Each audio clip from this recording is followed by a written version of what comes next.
আপনি কি কখনো লক্ষ্য করেছেন কিছুদিন আপনার কোনো কাজ করতে ইচ্ছাই করে না, মনে হয় শুধু একটু নীরবে বসে থাকি, একটু আকাশ দেখি, একটু নিজের সঙ্গে কথা বলি। আবার কিছুদিন সকাল থেকেই মনে হয় আজ অনেক কাজ করতে হবে, মনে হয় যেন ভেতর থেকে কেউ বলছে উঠে পড়ো, সমস্ত সময় নষ্ট করার সময় নেই। প্রশ্ন হলো, এই দুটি মানুষ কি আলাদা? না, এরা দুজনেই কিন্তু আপনি। তাহলে একদিন আপনি শান্ত, অন্যদিন অস্থির কেন? একদিন আপনার মন নীরবতা খুঁজছে, অন্যদিন কর্ম খোঁজে কেন?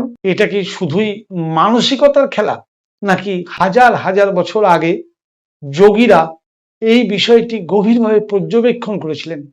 আজ আমরা প্রবেশ করতে চলেছি যোগ শাস্ত্রের সবচেয়ে সুন্দর এবং সবচেয়ে ভুল বোঝা বিষয়গুলির একটিতে, সেটা হচ্ছে ইরা নারী। কিন্তু আমি আপনাকে একটি প্রতিশ্রুতি দিচ্ছি, আজ আমি আপনাকে কোনো অলৌকিক গল্প বলবো না, 5 মিনিটে চন্দ্রনারী জাগিয়ে নিন। বরং আজ আমরা শিখব কেন যোগীরা একে চন্দ্রনারী বলে ডাক। গত পর্বে আমরা জেনেছিলাম কেন 3টি নারী বিশেষভাবে গুরুত্বপূর্ণ।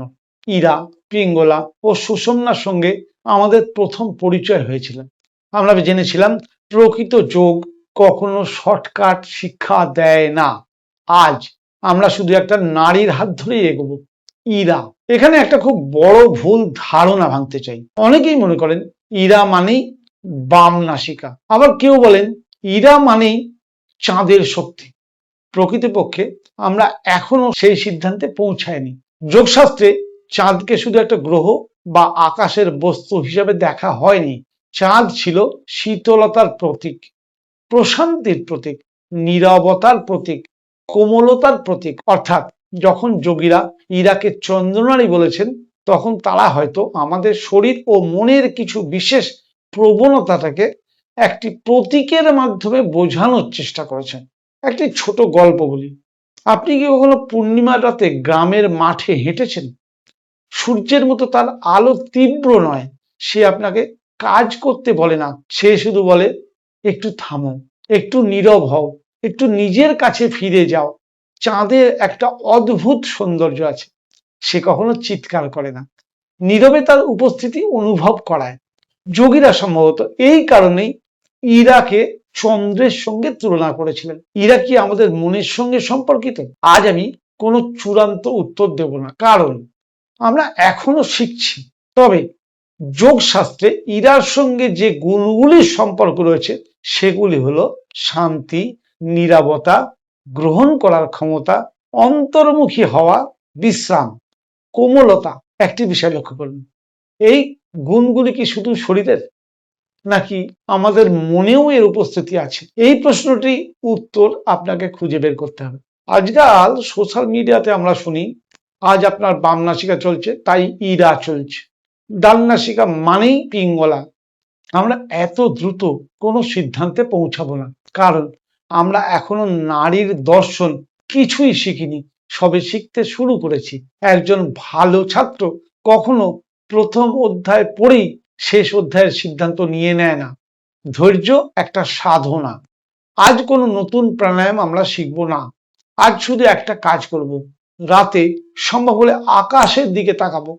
যদি চাঁদ দেখা যায় তাহলে কয়েক মিনিট তাকে দেখুন, আর যদি দেখা না যায় তাহলে সমস্যা নেই, শুধু 5 মিনিট চোখ বন্ধ করে নিজেকে প্রশ্ন করুন, আমার জীবনে নীরবতার জন্য কি কোনো জায়গা আছে? আমি কি নিজেকে শোনার সময় দিই? আজকের অনুশীলন শ্বাসের নয়, নীরবতার। আজ আমরা জানলাম কেন একে চন্দ্রনারী বলা হয়, কেন চাঁদ এখানে একটা প্রতীক মাত্র, কেন ইরাকে বুঝতে হলে নীরবতাকে বুঝতে হবে। কিন্তু একটা রহস্য এখনো বাকি আছে। যদি ইরা শান্তির প্রতীক হয়, তাহলে কর্মশক্তির প্রতীক কে? উদ্যমের প্রতীক কে? সূর্যের মতো কে আমাদের জাগিয়ে তোলে? আগামী পর্বে আমরা জানবো পিঙ্গলা নারীর রহস্য, কেন একে সূর্য নারী বলা হয়। ততক্ষণ পর্যন্ত আজ নিজেকে একটি উপহার দিন, 5 মিনিটের নীরবতা। কারণ চাঁদের আলো কখনো আমাদের জোর করে না, সে শুধু আমাদের নিজের কাছে ফিরতে আমন্ত্রণ জানায়। শ্বাস থেকে চেতনার যাত্রার 19তম পর্বে এসে আমরা এখনো কিছুই শিখিনি। তবে হ্যাঁ, অ, আ, ক, খ এগুলো চিনতে শিখছি মাত্র। শ্বাস থেকে চেতনার যাত্রা মহাধারাবাহিক আগামী 90 পর্বে আমি ঠিক করেছি যে এটাকে শেষ করার চেষ্টা করব।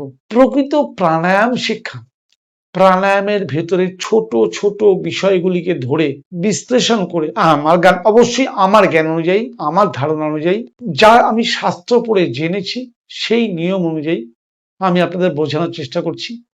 কার কেমন লাগছে দয়া করে লিখে জানালে আমি উপকৃত হব, আমি উৎসাহ পাবো।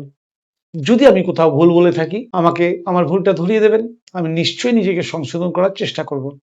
আর যারা নতুন দেখছেন আমার চ্যানেলে, অনুরোধ করব অবশ্যই চ্যানেলের সঙ্গে থাকুন, নোটিফিকেশন অন রাখুন, কারণ প্রত্যেকটা এপিসোড তিলে তিলে আমরা এগিয়ে যাচ্ছি প্রাণায়াম শিক্ষার দিকে। আমি যেভাবে প্রাণায়াম শেখাচ্ছি কোনো লাফালাফি নেই, কোনো তাড়াহুড়ো নেই, ধীরে প্রাণায়ামের সমস্ত বিষয়গুলি বুঝে নিয়ে আমরা একদিন দেখবেন কবে প্রাণায়াম শিখে গেছি আমরা বুঝতেই পারবো না। সঙ্গে থাকবেন এই আশা রেখে আজকে প্রোগ্রাম শেষ করছি। প্রতি রবিবার সকাল 6টায় শ্বাস থেকে চেতনা যাত্রার প্রতিটা পর্ব দেখার অপেক্ষায় থাকবেন আশা রাখি।